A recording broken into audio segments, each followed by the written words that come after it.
Chères familles, chers amis, bienvenue à votre émission 7-7. Le message d'aujourd'hui a pour titre « Tu réussiras là où tes parents n'ont pas osé ». Avant de commencer par une histoire dans la Bible, prenons une histoire qui se passe dans la vie de tous les jours pour essayer de ramener la pensée de Dieu à des choses que l'on connaît et on comprend de tous les jours. Lorsque un éléphant naît, qu'est-ce qui se passe? Les gens qui sont assignés à garder les éléphants, à élever ces éléphants, ils prennent souvent le soin et le temps d'attacher l'éléphant à son bas âge à un poteau avec un fil ordinaire. L'idée, c'est d'amener l'éléphant à être conditionné à penser qu'il ne pourra pas se retirer de ce poteau, même s'il venait à bouger son corps.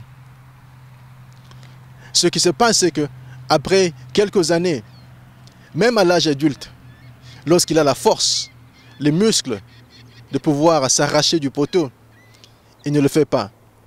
Parce que justement, sa mémoire l'a conditionné à penser qu'il est condamné à être attaché à ce poteau. J'espère que ça, c'est quelque chose que tout le monde comprend.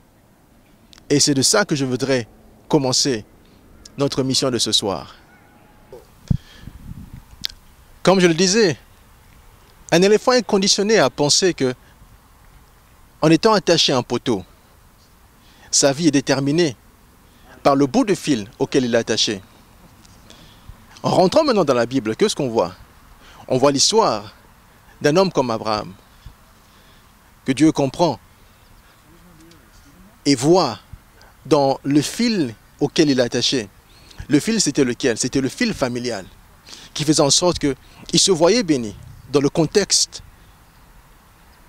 du milieu dans lequel il vivait.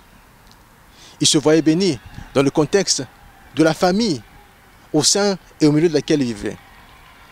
Alors pour justement l'amener à étendre son territoire, l'amener à se voir beaucoup plus grand que cette famille, l'amener à le voir beaucoup plus grand que le milieu dans lequel il vivait, qu'est-ce qui se passe? Dieu lui demande justement de quitter ce milieu. En quittant ce milieu, ce qui se passe, c'est le fil qui est en train de se briser. Il va vers des endroits où les gens sont habitués à se voir maudits, à se voir dans les contraintes, à se voir au milieu de toutes sortes de barrières. Mais lorsqu'il marche par la foi, on voit que la démarche de la foi fait en sorte que partout où il passe, tous les projets qu'il prend, tous les endroits où il se met à cœur d'aller, deviennent des endroits bénis, deviennent des projets qui portent des fruits. Qu'est-ce que cela veut dire dans notre contexte à nous en tant que chrétiens en 2009? Très simplement que l'endroit où Dieu t'a placé, le projet que Dieu te met à cœur d'exécuter, ne peut avoir rien, alors absolument rien, à voir avec le milieu d'où tu viens, les études que tu as faites dans le passé. Mais si le Dieu que nous servons te dit qu'il y a un fil qui te liait par rapport à ces études, par rapport à ce milieu, et qui voudrait briser ce fil, qui voudrait briser ce lien, et t'amener à te voir beaucoup plus grand que le lieu d'où tu viens, et t'amener à te voir capable de choses beaucoup plus grandes que ce que tu aurais pu imaginer toi-même, mon frère, ma soeur, suis ce Dieu-là, et il te bénira là où il t'amène. Chère famille, chers amis, rappelle-toi que Jésus-Christ, notre Seigneur, qui mourut sur la croix et qui connut le ministère le plus extraordinaire que la face de l'histoire n'ait jamais vu, n'ait jamais entendu. Celle qui en 3 ans embrasa toute la province où il se trouvait, mais aussi toute la nation d'Israël, qui en 3 ans laissa une telle trace que le reste du monde ne put se retenir alors de braquer les yeux sur Israël et de voir le christianisme comme étant la religion, comme étant la foi, étant la base de beaucoup de changements, même sur le point de vue historique. Mais ce Sauveur et Seigneur que nous connaissons comme Jésus-Christ,